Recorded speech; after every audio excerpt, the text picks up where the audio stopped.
El Papa Francisco destacó en su alocución previa a la oración mariana del Ángelus este 22 de noviembre que el criterio del juicio final se efectuará con base en el amor concreto dado o negado a las personas necesitadas. Al recordar la solemnidad de nuestro Señor Jesucristo, Rey del Universo, que cierra el año litúrgico, el Santo Padre señaló que Él es el Alfa y el Omega, el comienzo y el cumplimiento de la historia, y agregó que el sentido de la historia se comprende teniendo ante nuestros ojos su culminación. El final es también el fin. Al finalizar la oración a la Virgen María, el Papa dirigió un pensamiento especial a las poblaciones de Campania y Basilicata, que hace 40 años fueron duramente afectadas por un terremoto. Escuchemos las palabras del Papa, traducidas al español. Queridos hermanos y hermanas, buenos días. Hoy celebramos la solemnidad de nuestro Señor Jesucristo, Rey del Universo, con la que se cierra el año litúrgico. Es la gran parábola en la que se despliega el misterio de Cristo, todo el año litúrgico. Él es el Alfa y el Omega, el comienzo y el cumplimiento de la historia. Y la liturgia de hoy se centra en el Omega, es decir, en el destino final. El sentido de la historia se comprende teniendo ante nuestros ojos su culminación. El final es también el fin. Y esto es precisamente lo que hace Mateo en el Evangelio de este domingo, colocando el discurso de Jesús sobre el juicio universal en el epílogo de su vida terrena. Él, a quien los hombres están por condenar, es en realidad el juez supremo.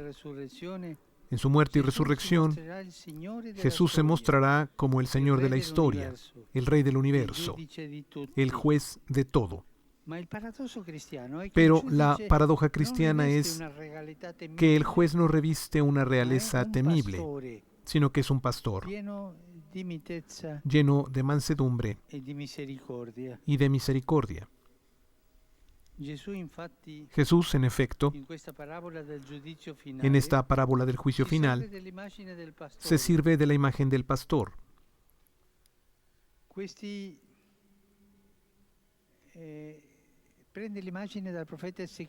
Toma las imágenes del profeta Ezequiel, que había hablado de la intervención de Dios en favor del pueblo contra los malos pastores de Israel.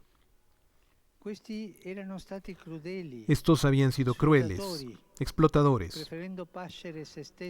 prefiriendo alimentarse ellos mismos en lugar de al rebaño. Por lo tanto, Dios mismo promete cuidar personalmente de su rebaño, defendiéndolo de las injusticias y los abusos. Esta promesa de Dios para su pueblo se cumplió plenamente en Jesucristo, el pastor. Precisamente Él es el buen pastor. También Él mismo dice de sí: yo soy el buen pastor. En la página evangélica de hoy, Jesús se identifica no solo con el Rey Pastor, sino también con las ovejas perdidas. Podríamos hablar como de una doble identidad: el Rey Pastor y también Jesús y las ovejas. Es decir, con los hermanos más pequeños y necesitados se identifica. Y así indica el criterio del juicio. Este se efectuará con base en el amor concreto dado o negado a estas personas, porque Él mismo, el juez, está presente en cada una de ellas. Él es juez, Él es Dios hombre, pero Él es también el pobre. Él está escondido, está presente en la persona de los pobres que Él menciona precisamente allí. Dice Jesús: en verdad les digo, todo lo que hicieron o no hicieron a uno solo de estos hermanos míos más pequeños, lo hicieron o no lo hicieron a mí. Seremos juzgados en el amor. El juicio será en el amor. No por el sentimiento, no. Seremos juzgados por las obras, por la compasión, que se hace cercanía y ayuda solícita. Yo me acerco a Jesús presente en la persona de los enfermos, de los pobres, de los que sufren, de los encarcelados, de aquellos que tienen hambre y sed de justicia. Me acerco a Jesús presente allí. Esta es la pregunta de hoy. Entonces el Señor en el fin del mundo pasará revista a su rebaño y lo hará no solo del lado del pastor, sino también del lado de las ovejas con las que Él se ha identificado. Y nos preguntará, ¿has sido un poco pastor como yo? ¿Has sido pastor de mí, que estaba presente en esta gente que estaba en la necesidad? ¿O has sido indiferente? Hermanos y hermanas, cuidémonos de la lógica de la indiferencia, de lo que viene a la mente de inmediato, mirar hacia otra parte cuando vemos un problema. Recordemos la parábola del buen samaritano, aquel pobre hombre herido por los bandidos, tirado en el suelo, entre la vida y la muerte.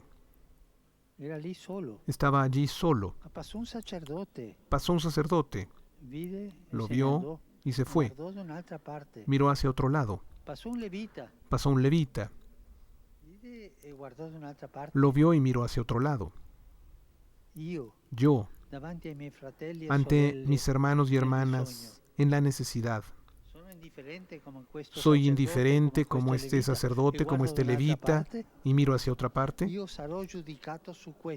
Yo seré juzgado por esto, por cómo me acerqué, por cómo miré a Jesús presente en los necesitados. Esta es la lógica. Y no lo digo yo, lo dice Jesús. Lo que hicieron a este, me lo hicieron a mí. Y lo que no hicieron a este, no me lo hicieron a mí, porque yo estaba allí. Que Jesús nos enseñe esta lógica de la proximidad, de acercarnos a Él con amor, en la persona de los que más sufren. Pidamos a la Virgen María que nos enseñe a reinar en el servir.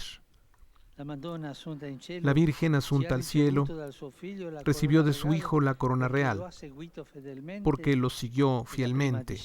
Es la primera discípula en el camino del amor. Aprendamos de ella a entrar desde ahora en el reino de Dios a través de la puerta del servicio humilde y generoso. Y volvamos a casa solamente con esta frase: yo estaba presente allí. Gracias o te has olvidado de mí.